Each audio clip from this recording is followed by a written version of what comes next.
Good afternoon, everyone, and thank you for coming today. As you all know, my name is Dave Whaley. I'm a candidate for Tulare County Sheriff. And the reason I am here today is to talk about some issues that I think are of very grave importance to the campaign that we're running for Tulare County Sheriff here. You know, the sheriff is retiring and a new sheriff is going to take office next January. And I think it's critically important that all the issues come out, and that as law enforcement officers, I'm a law enforcement officer for 34 years, retired 4 years ago. As law enforcement officers, we should be held to higher standards than anyone else, and we should hold ourselves to those standards, and at all times be professional. What I wanted to talk about today was my opponent has been selling raffle tickets for a firearms raffle to be held February 28th. Now, let me make it perfectly clear to everyone, this has nothing to do with the firearms. I'm a strong supporter of the Second Amendment. I believe in the issuance of California concealed weapons permits to the good, honest citizens that have no record and desire to have a permit. So this does not have to do with guns. This has to do with a violation of the Penal Code, a misdemeanor violation of the Penal Code in 320, Section 320 of the PC. Has to do with who can have raffles legally in the state of California. Raffles are also known as a lottery. My opponent has chosen to have a raffle, and this started, to our knowledge, back in around October, selling tickets for this raffle. My opponent's committee, according to the law, does not qualify as a charity to hold a raffle. And if someone in California holds a raffle and does not qualify under 320.5 of the Penal Code, then it is a misdemeanor. Something else I'd like to point out, and I think this is terrible judgment on his part and a lack of professionalism.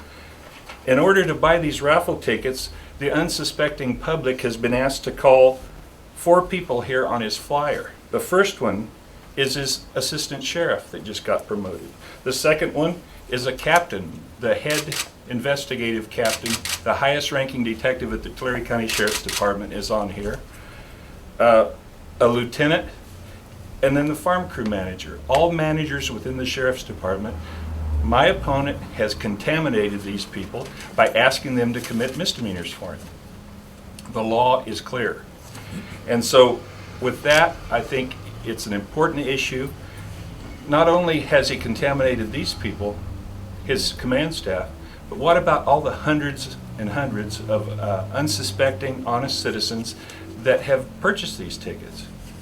And there's a list of business sponsors on here also that have helped him with this raffle. Now, I think the acting sheriff of Tulare County should know better than this. Like I said earlier, we should hold ourselves to a higher standard.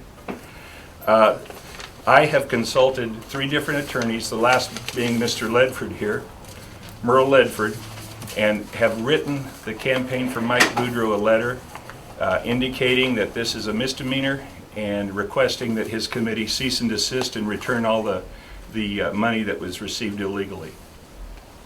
So with that, I'll answer any questions. Did you call the DA? Mr. Ledford's letter has been referred to the DA, it's been referred to the Attorney General, and to Acting Sheriff Boudreau himself. The original letter was hand-delivered to his committee in Tulare. Have you received a response? We just received a response about 2 hours ago, and basically I'll ask Mr. Ledford to get into that because it was a response from an attorney. So maybe I'll turn that over to Merle and he can make some comments. Well, we just received a response, and I haven't had a chance to look at the attorney's legal authorities, but it appears that they recognize that they were doing it wrong, and now they want to do it right. That's nice, and it was nice for them to recognize their lapse of professional judgment. However, the letter that we got from the attorney, the memorandum, seems to indicate the attorney was told they've been doing it right all along. We have a before and after of their raffle poster, and I understand that the old ones have been taken down. I guess now you can get a free raffle ticket because it's no longer a raffle, it's a giveaway. So we'll be looking into that, and we'll be monitoring how the raffle or giveaway actually goes. Do you think that shows that they made a mistake? Yes, I do, and I think it's good that they recognize they made a mistake. But the memorandum we got back from the attorney in Sacramento that they've hired suggests that they told the attorney they were doing it the right way all along, and that's dishonest. The law specifically requires that if you're going to have a raffle, which is the same as a lottery, you have to be a charitable organization. If you read 320.5 of the Penal Code, our legislature allows certain charitable organizations to raise money for good causes in our community. I have no problem with that. A political campaign committee does not qualify as a charitable committee, and I won't let my committee break the law, and I would request that Acting Sheriff Boudreaux do the same. So with that said, there's been some changes of their flyer taking place, I believe, in the last 24 to 48 hours. It's been pulled from their Facebook page, but it's also been changed, which I think is somewhat disingenuous that you change your flyer and add some verbiage to it and then act like it's always been there. I've talked to two business organizations in our county within the last hour, and they've told me, I say, why is there a different flyer up now? Well, they came this morning and changed the flyers. So this is something to me needs to be asked. If you were doing it right all along, the flyer should have been out months ago when this started. I think what we have going on here is they've realized that they've made a mistake, and rather to just admit it and say, how do we fix it? They're trying to fix it like this through their lawyer in Sacramento. So any other questions? I was just wondering, do you know anyone who bought a ticket and wasn't told that they could get a free ticket a couple of months ago? We'll be looking into that. I know several people that have purchased tickets. No one's ever mentioned to me that they said that they could have a free ticket if they choose one. And for a fact, personally, I just visited a local business that I knew was selling the tickets, and I asked the gentleman, is there any more tickets for sale? No, they came by here yesterday and picked them up and took the sign off the door. I said, you were selling them, right? Yes, personally, he was selling them. I said, were you instructed to give anyone a free ticket? Absolutely not. We were selling those tickets. But if you bought $100 worth, you had to write me a check, which that's appropriate. Under FPPC guidelines, you cannot accept more than $100 in cash. But if this had been the plan all along, you would think the people that were selling the tickets would know that was the plan. Are you satisfied with the change, or do you still want something done? I want something done for the innocent people that have been victimized by this. I think when the sheriff should hold himself a lot higher than anyone else and should abide by the law. When I was in law enforcement for 34 years, we were never able to pick and choose which laws we obey and which we don't, or which ones we enforce and which we don't.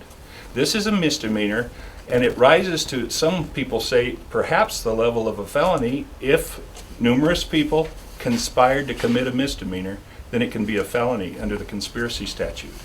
So this is a serious thing, and I was hoping that my opponent would step back and say, we've made a mistake, how can we fix this? Instead, we're running around changing posters and telling people it's been like that all along. And that's not the truth. Do you think people should be paid back? I think people should be paid back, yes, because political elections in our country are meant to be fair. What's fair for one side is fair for the other side. And even if my committee wanted to do that, I wouldn't let them do an illegal fundraising event, whether it be a raffle or anything else. I'm running for sheriff, the top law enforcement officer in the county, and I intend to uphold the law, not break it. Do you think the intention was to break the law, or do you think it was just an honest mistake? I think they didn't know about it.